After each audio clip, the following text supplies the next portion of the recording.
Da quando ho sistemato la bocca io, purtroppo non posso fare a meno di vedere la bocca degli altri. Diciamo, il sorriso già c'era.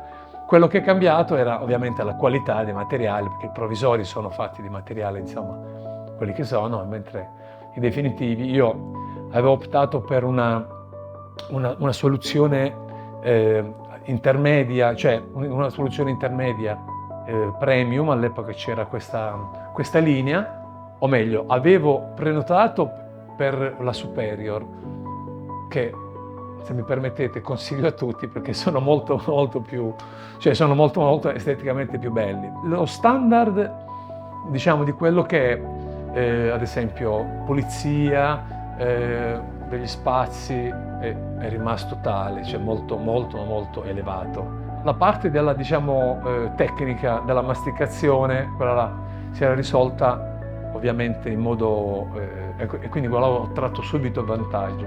Nel sociale è stato molto liberatorio, perché comunque un po' alla volta ti lasci andare in risate con magari molto più libere, molto più, cioè non ti contieni, cioè se devi ridere anche in modo sguaiato, aprendo e spalancando la bocca, che a volte ci sta, insomma, permettete, insomma, ci sta quando si ride sempre in modo composto, però noi siamo anche italiani, quando dobbiamo ridere, cioè, riusciamo a dare anche il meglio di noi. Da quando ho sistemato la bocca io, purtroppo non posso fare a meno di vedere la bocca degli altri.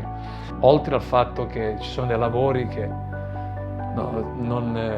cioè, gente che magari ha investito dei soldi, ha fatto dei lavori, però non sono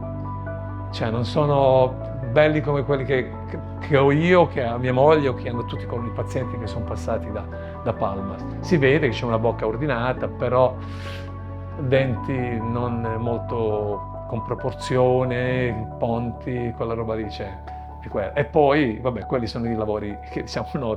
Poi ci sono quelli che hanno purtroppo, diciamo, una dentatura non perfetta e non posso fare a meno di vederlo. È chiaro che non